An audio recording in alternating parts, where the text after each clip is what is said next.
Hello বন্ধুরা, good morning. আমি সঙ্গীতা। আমার নতুন আর একটা ঝলমলে ব্লগে তোমাদেরকে অনেক অনেক ওয়েলকাম আর ভালোবাসা। কেমন আছো তোমরা সবাই? আশা করছি ভালো আছো আর সুস্থ আছো। আমরাও না বেশ ভালো আছি। আর আজকের দিনটা হচ্ছে বুধবার। আর এখন ঘড়িতে বাজে ওই 5টা নাগাদ। তোমাদেরকে সাথে নিয়ে আজকে ব্লগটা এখান থেকে শুরু করছি। আই হোপ ব্লগটা তোমাদের একটু হলেও ভালো লাগবে।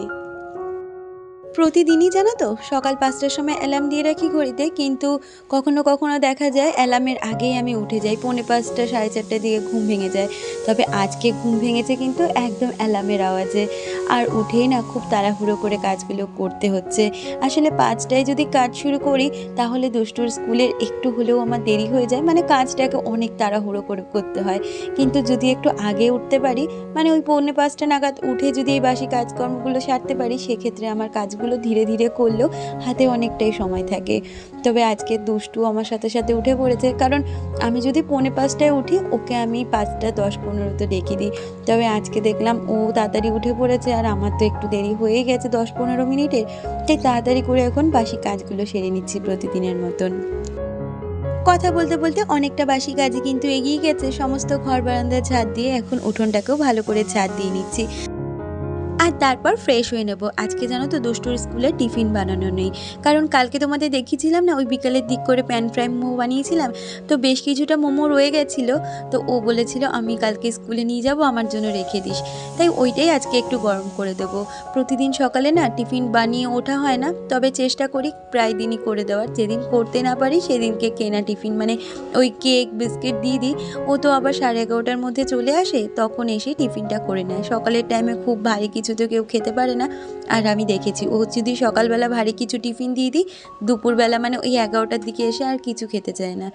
আর কথা বলতে বলতে আমি একটু গরম জল খেয়ে নিয়েছিলাম, সাথে দুষ্টুকে হরলিক্স বানিয়ে দিয়েছিলাম। আর এদিকে প্যান ফ্রাই মোমোটাকে মাইক্রোওভেনে একটু গরম করে দিয়ে ওর টিফিনটা প্যাক করে দিচ্ছি। আর এদিকে ও রেডি হয়ে বসেছিল। আমার বললাম না আজকে একটু দেরি হয়ে গেছিলো। আর তারপর আমিও নিজে রেডি হয়ে গেছি আর এসে এখনও চুলটা বেঁধে দিচ্ছি।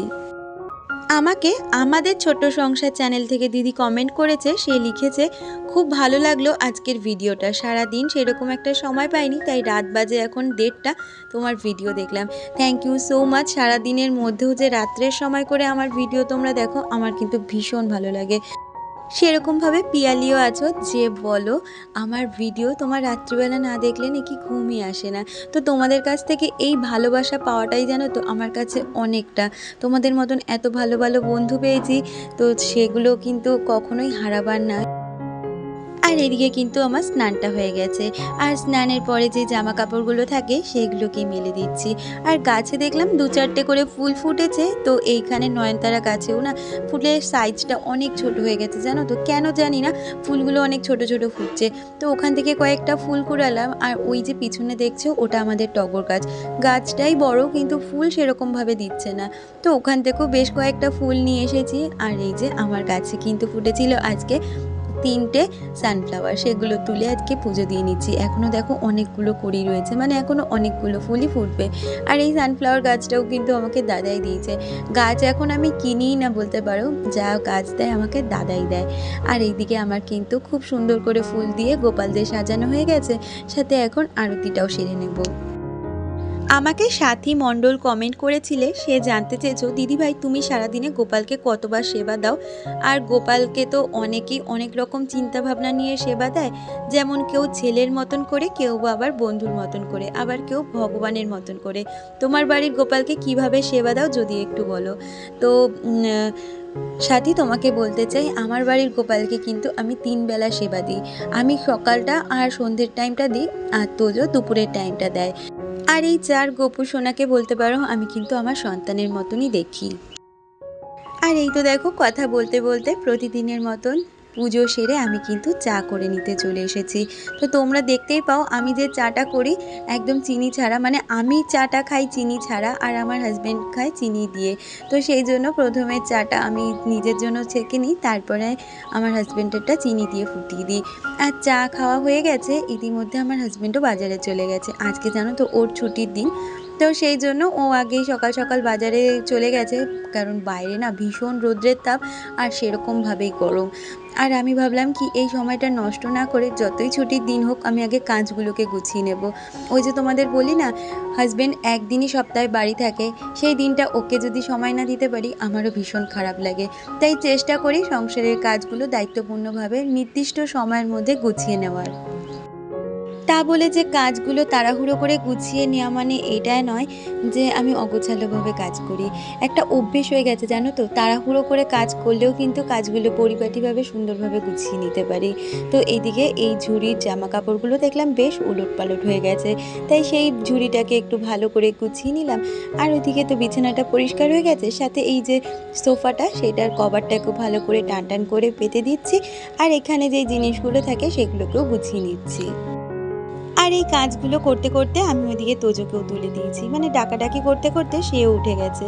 আর ও ওদিকে ব্রাশ করতে গেছে, আর আমি এই ঘরটা এবার একটু পরিষ্কার করে নিচ্ছি।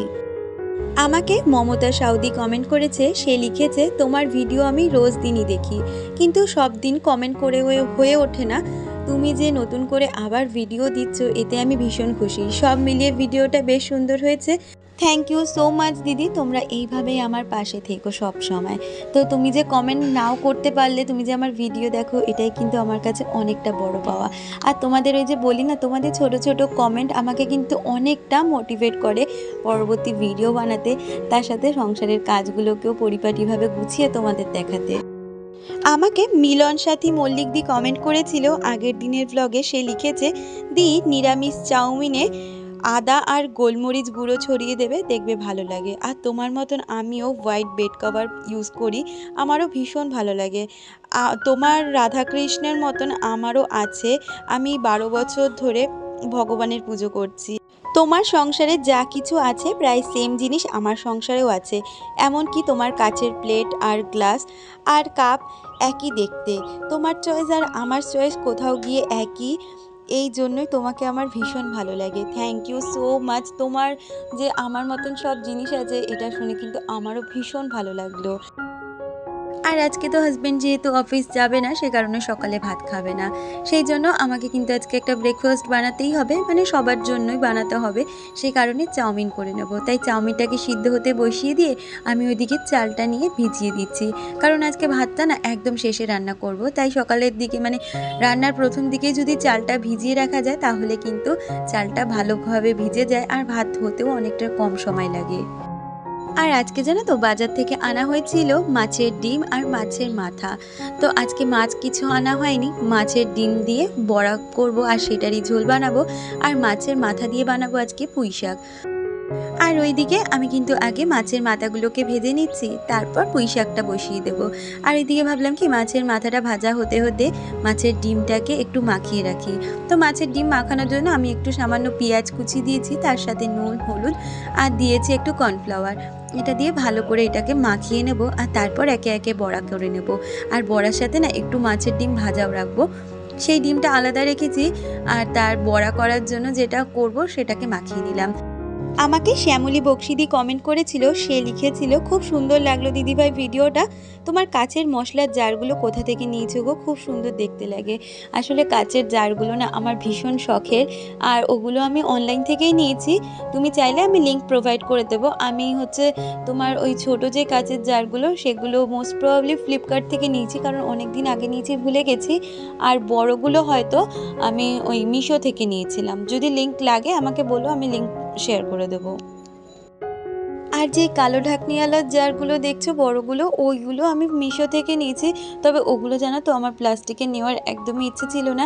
আমি চেয়েছিলাম আমার রান্নাঘরের সমস্ত কিছু কাচের, মানে কন্টেনারগুলো কাচেরই থাকবে।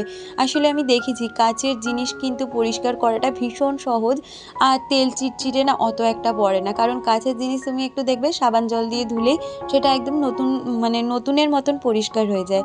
সেই জন্যই ভেবেছিলাম কাচের জিনিস নেব, যাতে জিনিসগুলো আমার পরিষ্কার করতে অনেকটা সুবিধে হয়।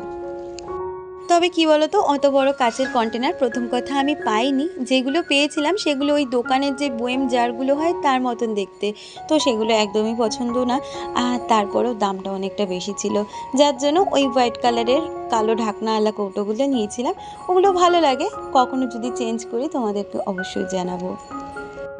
আর আর কথা বলতে বলতে একটা গ্যাসে কিন্তু আমি পুঁই শাকটা বসিয়ে দিচ্ছি, আর একটা গ্যাসে মাছের ডিমগুলো ভেজে তার ঝোলটা করে নেব। আর মশলা হিসেবে পেঁয়াজ আদা রসুন দিয়ে ভালো করে আলুটাকে ভেজে মশলাটা কষিয়ে নিচ্ছি, আর তারপর জল দিয়ে ভালো করে নাড়াচাড়া করে আর ঝোলটা ফুটে উঠলেই বড়াগুলো দিয়ে দেবো। ঝোলটা না একটু বেশিই রেখেছিলাম, জানতাম যেহেতু বড়াতে ঝোল টেনে নেয়, কিন্তু খাওয়ার সময় একটুও ঝোল পাইনি। আসলে বড়া জাতীয় এই ধরনের খাবারগুলো কিন্তু জল টানে, যার জন্য ঝোল আর পাওয়া যায় না। আর একটা গ্যাসে ভাত বসিয়ে দিয়েছি, আর একটা গ্যাসে না ওই যে তোমাদের বললাম একটু ডিম ভাজবো, সেই কারণে হচ্ছে পেঁয়াজ লঙ্কা কুচি আর আদা একটু মানে থেতো করে নিয়েছি, সমস্তটা দিয়ে একটু ডিমটা ভাজা ভাজা করব। মানে প্রথম পাতে একটু ভাজা পোড়া হলে দেখবে খেতে বেশ ভালো লাগে। তো এইভাবে ভাজাটা করে নিলেই কিন্তু আমার রান্নাবান্না সমস্তটা কমপ্লিট হয়ে যায়। আর কি জানো তো, আজকে এক জায়গায় ইনভিটেশন রয়েছে আমাদের, সেটা হচ্ছে বার্থডের ইনভিটেশন। সেটা তো যাবই, কিন্তু হঠাৎ করে আমার ননদ ফোন করে বলছে যে এই সামার ভ্যাকেশনে ছুটিতে মানে আমার ছেলে আর আমার ননদের ছেলে মেয়ে ওরা তিনজনে একই স্কুলে পড়ে, তো ওদের সামার ভ্যাকেশনে না এবারে আর কোথাও আমরা ঘুরতে যাওয়ার প্ল্যানিং করিনি, কারণ আমরা একটা রিসেন্ট বড় ট্রিপ করে এসেছি, তারপরে আর কোথাও ঘুরতে যাওয়ার প্ল্যানিং করিনি। তো সেই জন্য আমার ননদ বলছে তাহলে কোথাও তো ঘুরতে যাওয়া হয়নি, তাহলে একটু চলো কোথাও দিয়ে ঘুরে আসি। তাই আজকে ঠিক করা হয়েছিল এই রান্নাবান্না করে খাওয়া দাওয়া সেরে তারপর আমরা একটু বেরোবো। ওই যে আমাদের এই দিকটায় টেম্পোলিন পার্ক রয়েছে, তো সেইখানে গিয়েই আমরা বিকালটা স্পেন্ড করব। আবার ওখান থেকে যাব আর একটা যে বার্থডের ইনভিটেশন রয়েছে, তো সেখানে। তাই জন্য দুপুরের মধ্যে কিন্তু আজকে আমি সমস্ত কাজবাজগুলো গুছিয়ে নিচ্ছি। এমনি আমি সকাল থেকে কাজবাজগুলো একটু গুছিয়ে করিনি বলে কিন্তু সমস্ত কাজ আমার সময়ের মধ্যেই হয়ে যায়। আজকেও সেরকমভাবে এই কাজগুলো 11টার মধ্যে আমার কমপ্লিট হয়ে গেছে। আমাকে সাথী কমেন্ট করেছো, সে জানতে চেয়েছো দিদিভাই তুমি এত ভোরে ওঠো, রাতে কখন ঘুমাও আর ভিডিও এডিটিং কখন করো? তোমাদের তো আমি আগেই জানিয়েছি আমি রাত জেগে কোনো দিনই ভিডিওর কাজ কেন কোনো কাজই করতে পারি না। আর রাত্রে ঘুমানো বলতে আমাদের কিন্তু রাত্রে ঘুমানোটা ওই 10টা থেকে 10:30টার মধ্যে হয়ে যায়, কারণ সকালবেলা বাচ্চাদের স্কুল থাকে, সেই কারণে আমরা কিন্তু রাত্রে অনেকটা তাড়াতাড়ি ঘুমিয়ে পড়ি, তাই সকালটা অনেক তাড়াতাড়ি শুরু করতে পারি। আর এডিটিংয়ের কাজ বলতে আমার এই যে এডিটিংয়ের কাজটা না আমি এই দুপুর থেকে এডিট করা অল্প অল্প করে শুরু করি। আমি রাত্রের মধ্যে ফুল এডিট করে নিই, আর পরের দিন সংসারের সমস্ত কাজ করে যে সময়টুকু পাই তখন আমি ভয়েস ওভারটা কমপ্লিট করি। তো এইভাবেই কিন্তু আমি এডিটিং সংসারের কাজ সমস্তটা এইভাবে করি। আর দেখো কথা বলতে বলতে আমার কিন্তু এদিকে রান্নাঘরের সমস্ত কাজ কমপ্লিট হয়ে গেছে, আর রান্নাঘরটা মুছে নিলেই কিন্তু আমার রান্নাঘরের সমস্ত কাজ কমপ্লিট।